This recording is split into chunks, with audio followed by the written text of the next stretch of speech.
Narito na ang mga balita sa Bayan ng Lubo. State of the Municipal Address ni Mayor Lota Manalo isinagawa. Ilang natapos na kalahi seeds at LGU projects sa barangay, formal nang na-turnover. Barangay Nagtuktok, tinanghal na kampiyon sa malinis na kapaligiran masaganang agrikultura contest. At 152nd Lobo Foundation Celebration at Anihan Festival naging matagumpay.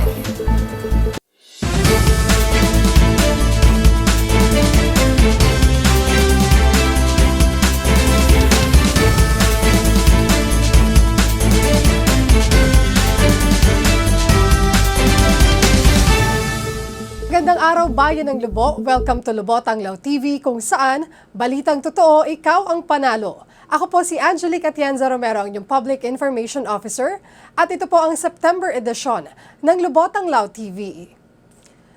Bilang bahagi ng 152nd Lobo Foundation Celebration, nagsagawa ng Ulat sa Bayan o State of the Municipal Address ang ating punong bayan para sa unang taon ng kanyang panunungkulan. Narito si Gray Abanilla para sa detalye. Matagumpay na naisagawa ang State of the Municipal Address ng ating punong bayan Mayor Lota Manalo nitong September 27, 2023 sa Lubo Town Plaza. Isa ito sa highlights na aktibidad ng ating week-long celebration para sa 152 taon ng pagkakatatag ng Bayan ng Lubo. Ibinahagi ng ating masipag na punong bayan ang mga naisagawa na kasalukuyang programa at mga plano sa hinaharap sa kanyang 10-point agenda. Kabilang ang edukasyon, agrikultura, turismo, economic growth, disaster preparedness at peace and order, kalusugan, livelihood, social services, environment, at infrastruktura. Tumagal ang higit 1 oras ang naturang ulat sa bayan. Ako po ang inyong punong bayan, tapat at taas na ukupong pinagmamalaki sa inyong lahat ang aking mga naisagawa at gagawin pa para sa kasalukuyan at sa hinaharap ng ating minamahal na bayan. Matapos ito ay isinagawa naman ang official launching ng bagong tourism logo ng Bayan ng Lubo. Nagkaroon din ng awarding ceremony kung saan kinilala ang centenarian sa Asuncion Tolentino ng Barangay Poblasyon. Turnover ng wheelchair sa ilan nating kababayan at pagkilala sa ilang mga barangay captains at mga term finishers ng SK Chairperson. Para sa Lubotang Lao TV, Gray Abanilla.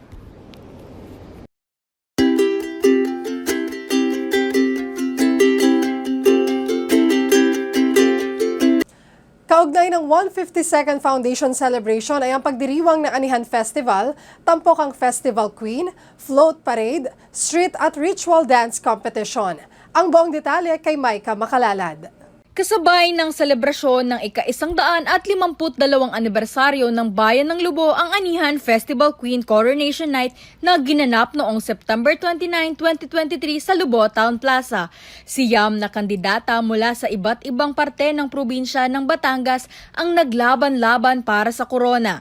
Tinanghal na Anihan Festival Queen 2023 si George Lorraine Pinales ng Bayan ng Lemery na tumanggap ng 100,000 pesos bilang cash prize. First runner-up naman si Kaina Trillanes ng Lubo at second runner-up si Alicia Galicia ng Batangas City.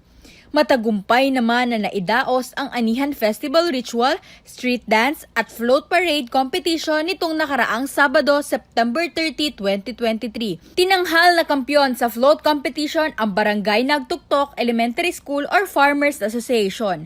Wagi naman sa Ritual Dance at Street Dance Contest ang Tribu Amigo del Baile ng Bayan ng Lemery. Ito ang unang taon na binuksan sa iba pang bayan ang naturang kompetisyon. Kasabay naman ng programa ay kinilala rin ang nagwagi sa malinis na kapaligiran, masaganang agrikultura contest o MKMA contest na nilahukan ng iba't ibang barangay sa ating bayan. Tinanghal na panalo ang Barangay Nagtuktok na may premyong 2 million pesos worth of projects. Second place ang Barangay San Miguel na pinarangalan ng 1.5 million pesos worth of projects at third placer ang Barangay Nagtalungtong na 1 million pesos worth of projects. Ang MKMA contest ay nagsimula noong Hunyo kung saan nagtagisan ang mga barangay sa pagpapalago ng gulayan at pagpapanatili ng kalinisan ng kapaligiran. Para sa Lubotang Law TV, Maika Makalalad. Matagumpay ding naidaos ang iba pang aktibidad sa nagdaang Foundation Celebration.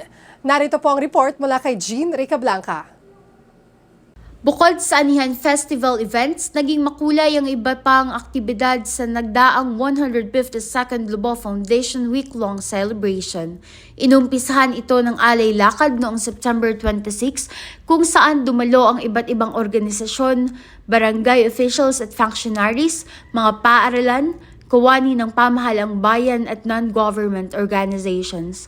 Pagkatapos ng parada ay sinagawa naman ang opening ceremony kung saan formal na binuksan ni Mayor Lota ang 5-day foundation celebration.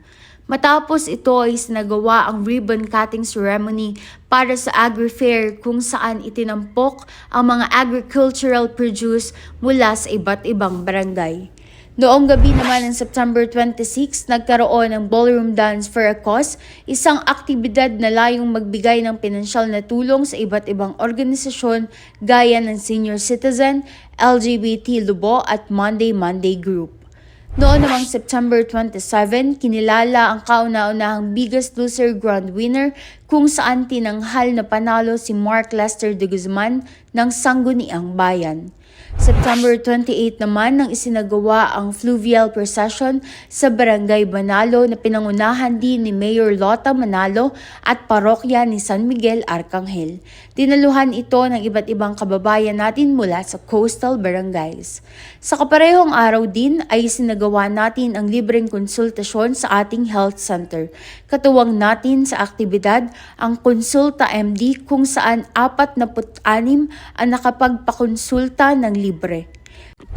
Naging highlight din ng ating foundation celebration ang second Lubao Invitational Racing Motocross na nilahukan ng higit 300 motorcycle racers mula sa iba't ibang bansa. Mayroong 15 categories sa nasabing kompetisyon. Para sa Lubotang Law TV, Jean Ricablanca. Sa ibang balita, good news po! May bagong pagkilalang tinanggap ang bayan ng Lubo sa larangan ng turismo. Kung ano ito, alamin natin mula kay Gray Abanilla. Kinilala ang bayan ng Lubo sa pagdiriwang ng pamahalaang panlalawigan ng Batangas ng National Tourism Month noong September 11, 2023 sa Dream Zone Capital Site, Batangas City. Kinilala ang ating bayan bilang top 4 sa 2022 Tourist Arrival Overnight Stay habang tinanggap ni Tourism Officer Vanessa May Castillo ang Gawad Kumintang para sa Turismo Ginto bilang isa sa outstanding tourism officers sa buong probinsya ng Batangas. Tumanggap ng 20,000 cash reward ang pamahalaang bayan dahil sa pagkilalang ito. Pinangunahan ng Provincial Tourism and Cultural Affairs Office ang pagkilalang ito. Para sa Lubotang Law TV, Gray Abanilla.